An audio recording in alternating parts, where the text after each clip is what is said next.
నదీ తీరంలో పుణ్యక్షేత్రాలు ఉంటాయి. దర్గాలు ఉండవు, సమాధులు ఉండవు, మసీదులు ఉండవు. ఇది సనాతన ధర్మానికి పెట్టిన పుట్టినిల్లు ఈ దేశం. అది ఈ ధర్మానికి వారసత్వమైనటువంటి కట్టడం. కొన్ని కుట్రల వల్ల జరిగిందది. సరే నేనును ప్రత్యక్షంగా చూద్దామని వెళ్ళాను, చూశాను. నాకు దొరికిన ఆనవాళ్ళు నాకు దొరికినియి. నేను ధ్యానంలో చెప్పవలసిన సాక్ష్యం నేను చెప్తాను. నా సాక్ష్యం సత్యమైతే అది జరుగుతది. 2012లో నేను సంకల్పం చేశాను. నా మనస్సాక్షికి తెలుసు, ఈ పంచభూతాలకు తెలుసు, నేను కొలిసే ఆ త్రిమాతలకు తెలుసు. అయోధ్యలో బాలరాముడు కూర్చోవాలని. నేను చేసిందే అయింది ఆయన అనను. ఉడతా భక్తిగా నేను అనుకున్న ఒకటయింది. ఇది కూడా జరుగుతుంది. అంతే తప్ప నాకేం అవసరం అండి ఆడికి పోవడానికి.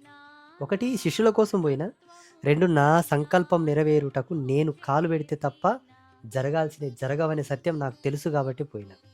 మోటుగా ఏమంటారు?